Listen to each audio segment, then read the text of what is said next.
Let's talk today a little bit about our resin Petries and what happens when you get a little lip on the back. Now, because of the meniscus effect, whenever you pour a liquid like water or in this case resin into a cup or a mold, it curves up just a little bit on the edges, and the edge is always a little bit higher than the middle. And so of course when our resin sets on the back of your resin Petri coasters or paperweights, whatever you want to use them for, or your art pieces, you get this little ridge all the way around the outside, and it can be a little bit sharp. Now, depending on how you want to use it, it may or may not matter, but in this case I want to make this one into a coaster and I don't want that ridge on the back. So I could of course just put a piece of cork on the back, and that would smooth everything out. That would also protect my surface, and it would make it work as a coaster.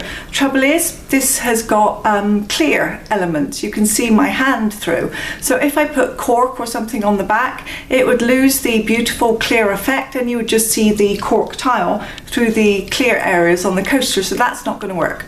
In which case, what I'm going to do is finish the back of this coaster with a nice smooth glossy finish. So first thing I need to do is just take off the roughness of this edge. I don't need to take it down entirely, just so that it's not sharp. So I've just got a little bit of wet and dry sandpaper. The only one my shop had was a P220, so that's the one I'm using, but you can use other grits, of course. In terms of how the grit rating on sandpaper is worked out, the higher the number, the finer the sandpaper. So an 80 grit would be more scratchy, a 1000 grit would be more smooth. And I just take, we'll see the underside, not the front side of the coaster unless you want to scratch it. Take the underside and then I just rub it around a little bit over my sandpaper, and after a couple of minutes it just takes the rough edge off of here. I don't need to take the lip entirely. As long as I can take it so that it's not sharp, I'll be happy. And then I'm just going to go and rinse this off under a tap so that I haven't got any gunky sandpaper residues left on there. So the back of this one is never going to look perfect anyway, because when it cured, it had various little bubbles, you can see here, in the back side of the resin, and I'm not that bothered about it because it's on the back that I'm going to sand it all the way down to get rid of those bubbles. I normally don't get them. It was just a one-off. Maybe the resin was a bit too hot, I'd added too much ink, who knows. So this one will be a great example for us to practice on. So I've taken the edge down just a little bit and washed it off, and now I'm just going to clean it with a little bit of alcohol, because I want to make sure there's no grease or fingerprints or anything left on the back of here. Even just touching it with my greasy fingers could be enough to make any resin layer not stick. So there we go, a quick rub over with some alcohol, and now I'll go and mix up just a little bit of resin. I think 10 milliliters will be more than enough to cover the back of this coaster. My resin's mixed, so I'm going to just pour it a little bit onto the back of the coaster and then spread it out. Now, resin will go where resin has been. So what I don't want is for the resin to go over the sides. So I'm going to very carefully spread it about. I've just got a little cocktail straw here, which I find is helpful when I have very small amounts of resin, just to mix and spread around.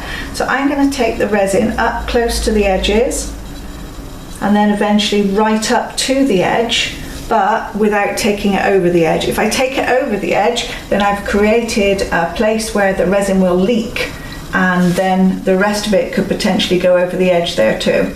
So I'm going to very carefully just to go up to the edge and not over. And then once I've got it right up to the edge, the resin will self-level, of course, provided I've got it leveled on my surface. There we go, I'm getting a nice edge there just by drawing it up to the edge but not over with the straw. I'm looking down from the side as I work around so that I can see the resin well in the light, and I can see exactly where it's going. And by not putting too much, I'm pretty confident that it's only going to stay on the back. Also, I've got that little lip there. It depends on how much you sand it down, but if you sand it all the way down, then you don't have the little lip. But if you have the lip, then it's a perfect little dam where you can be sure that your resin isn't going to go too far.